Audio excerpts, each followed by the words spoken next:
শ্রী পরমাত্মনে নমঃ। শ্রীমদ্ভগবদ্গীতা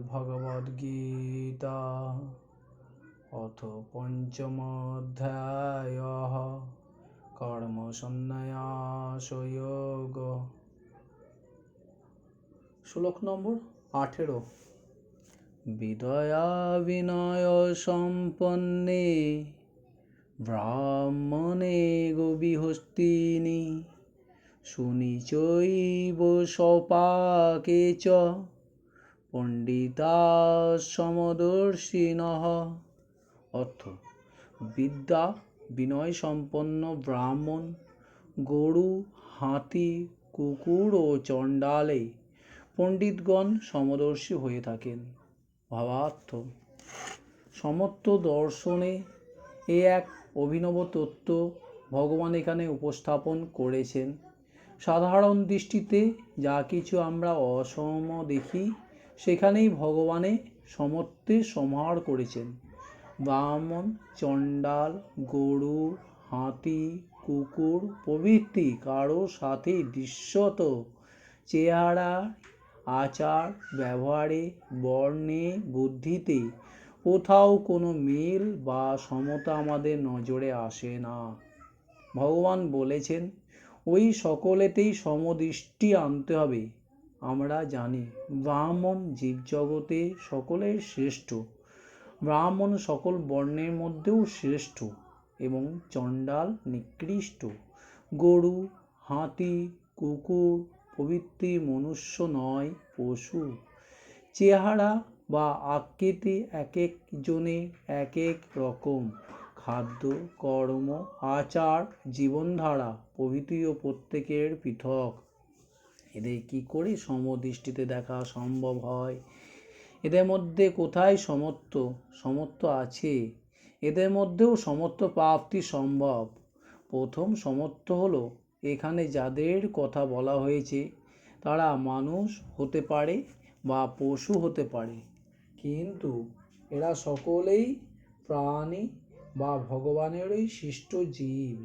এদের সকলেরই প্রাণ আছে। শুধু প্রাণ নয়, এদের সকলেরই ক্ষুধা তৃষ্ণা আছে, শরীর আছে, কর্ম আছে, জন্ম আছে, দেহের পরিবর্তন আছে ও মৃত্যু আছে। এই হিসাবে সকলেই এক। সেক্ষেত্রে সমত্ব অবশ্যই আছে। এদের সকলেরই মান অপমান, সুখ দুঃখ ও শোক এবং জরাব্যাধি আছে। এটি সমত্বের দ্বিতীয় প্রমাণ। অর্থাৎ এরা সকলেই জীব, তাই সম। পরমাত্মার অংশস্বরূপ একই জীবাত্মা পশু, মনুষ্য প্রভৃতি প্রত্যেকটি প্রাণীতেই সমভাবে বিরাজিত আছেন। এটি সমত্বের সবথেকে বড় প্রমাণ। ব্যবহারিক জীবনে আমাদের সর্বত্রই বিষম আচরণ, বিষম দৃষ্টি ও বিষম ভাব পরিলক্ষিত হয়। আগে বর্ণধর্ম ভিত্তিক সমাজ ছিল। সেখানে জাত, পাত, বর্ণ ইত্যাদি নিয়ে চিরকালই এক বর্ণ অপর বর্ণের প্রতি অত্যাচার, অপমান, অন্যায়, অবিচার করে গেছে।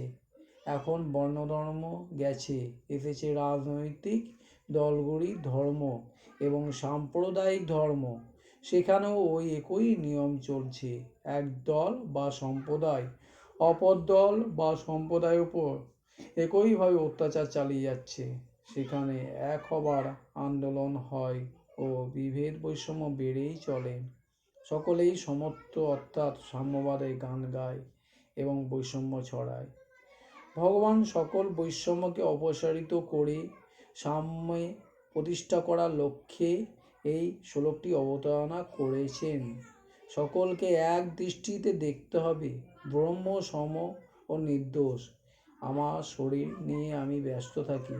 আমার পরিজন, আত্মীয় বা বন্ধুদের সুখ দুঃখগুলি আমাকে বিচলিত করে। এই আত্মীয়, পরিজন ও বন্ধুদের নিয়েই আমাদের জীবন। এর বাইরে আমরা যাই না এবং যেতেও চাই না। এই গণ্ডিটিকে বড় করে নিলেই আসবে সমত্ব ভাব। আমার নয়, আমাদের। বা সকলের এই মনোভাব আনতে হবে। জগতের সমস্ত পশু পক্ষী বৃক্ষ লতা মানুষ প্রভৃতি সকলের জন্যই আনতে হবে এই আপন ভাব। সকলেই দুঃখ সুখেই আপন করে নিতে হবে, সকলে দুঃখেই সমব্যথী হতে হবে। জগতের সকলের সেবাতে ভেদভাব ভুলে আত্মনিবেদন করতে হবে। মনে রাখতে হবে সকলে সুখই আমার সুখ, সকলে দুঃখই আমার দুঃখ। শরীর হিসাবে আমরা সকলে পৃথক এবং জীবাত্মা হিসাবে সব এক, কেউ পৃথক নই। সূর্য যেমন বৈষম্য না রেখে সকলকে আলোক উত্তাপ দেয়, বাতাস যেমন ভেদভাব না রেখে সমানভাবে সকলের কাছে পৌঁছায়, জল যেমন পক্ষপাতিত্বহীন হয়ে সকলের তৃষ্ণা নিবারণ করে, অনুরূপভাবে আমাদেরও কোথাও কারো সাথে বৈষম্য ভেদভাব বা পক্ষপাতিত্ব রাখা উচিত হবে না। সমভাবাপন্ন হয়ে আমাদেরও কর্তব্য হয়ে সকলের সেবায় নিজেকে উৎসর্গ করা, সকলকে সমদৃষ্টিতে দেখতে হবে, কোথাও দ্বৈতভাব রাখা চলবে না, কারো প্রতি রাগ দ্বেষ রাখা চলবে না, তবেই আসবে সাম্যবাদ এবং সমত্ব। ভগবান তার দৃষ্টি রচনা করেছেন ওই সমভাব নিয়েই। যারা ব্রহ্মপরায়ণ হয়েছেন, ব্রহ্মবিদ হয়েছেন, তারা এই প্রকৃতি এবং প্রকৃতির সাথে জড়িত সকল জড় পদার্থ ও সকল প্রাণীতে ওই এক ব্রহ্মকেই দর্শন করেন। তাদের দৃষ্টিতে এই জগৎ সংসার জীব ব্রহ্ম সবই এক, তাদের চোখে সকল কিছুই ব্রহ্মময়। এক ব্রহ্ম ভিন্ন অপর কিছুই নেই, ভিন্ন ভিন্ন রূপে এক ব্রহ্মই সর্বত্র বিদ্যমান। এটি সমত্বের চরম পরাকাষ্ঠা। সেজন্য ব্রহ্মবিদগণ ব্রাহ্মণ চণ্ডাল হাতি কুকুর গরু প্রভৃতিতেই শুধু নয়, সকল মানুষ সকল প্রাণী নদ নদী পাহাড় জঙ্গল প্রভৃতি স্থাবর জঙ্গমাদি যেখানে যা কিছু আছে, যে সকলের মধ্যেই এক ব্রহ্মকেই দর্শন করে থাকেন। সমদৃষ্টি সাম্যবাদ। ওম তৎসৎ ওম তৎসৎ ওম তৎসৎ।